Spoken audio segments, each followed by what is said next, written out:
Здравейте, приятели! Време е дядо Коледа да отвори работилничката си и да приготви подаръците за Коледа. Днешният епизод ще е само за вече пораснали деца. Надявам се всички вие да обичате да помагате на дядо Коледа. За мен това е огромно удоволствие. Преди години, когато се събирахме всички от дома, заедно с семейството ми от България, дядо Коледа работеше с часове, защото всеки един получаваше повече от един подарък, а децата най-много. Днес, когато мама и тати вече ги няма, стана малко по-тъжно. Но въпреки това, аз продължавам да опаковам подаръците и винаги измислям какво да подаря на близките си, като гледам това да бъдат вещи, които ще се използват, дори и да са само няколко чорапи или пък една нокторизачка. Важното е, че си сетил за човека. В крайна сметка успявам винаги да изненадам близките си с подаръци, които най-малко са очаквали. Обичам да опаковам всички в различни хартии, за да е по-красиво и приятно за отваряне. А и това създава празнично настроение. Даването на подарък обикновенно надхвърля простото материално изразяване на обич.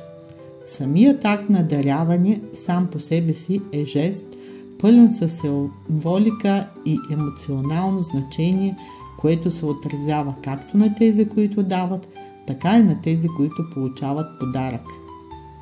Даването на подарък изразява вашите чувства на признателност и внимание към другия. Подаръкът надхвърля думите и не е необходимо той да е прекалено скъп, за да покажеш уважение, признателност или любов към този, който го получава. Важен е жеста, че го правиш. А когато видиш в очите на този, който получава подарък, изкрици от светлина и радост, това ти доставя огромно удоволствие и ти заплаща целият труд, който си положил, за да приготвиш тези подаръци.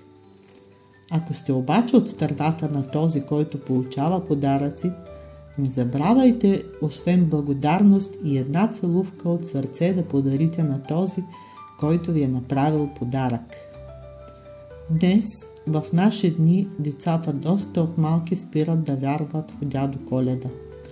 Още повече, ако имат по-големи братя и сестри, които отдавна са разбрали истината за дядо Коледа. Въпреки това, че по-големите знаят, учете ги да запазят тази истина за себе си по-дълго време, за да може по-малките деца по-дълго време да живеят с магията на Коледа. А когато малките започнат да разбират някои неща, тогава им кажете, че дядо Коледа няма възможност да купи и приготви подаръците на всички деца по земята и тогава се налага мама и тати да му изпращат пари за подаръци. Това ще проработи още малко. Или поне децата ще се правят, поне пред вас, че вярват в дядо Коледа все още и ще очакват неговите подаръци. Скъпи приятели, ако имате вече изградена някаква традиция в семейството си с подаръците, не я прекъсвайте. Дарявайте на близките си тези малки моменти на радост и внимание и прекарайте колкото се може повече време с родителите си. Коледата е семеен празник и не карайте никой да се чувства сам тогава. А новата година може да посрещнете и с приятели.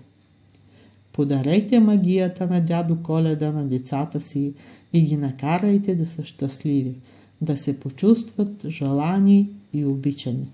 Нашите подаръци са готови, опаковани. Сега може да очакваме дядо Коледа. Весели коледни и новогодишни празници на всички! Чао, чао!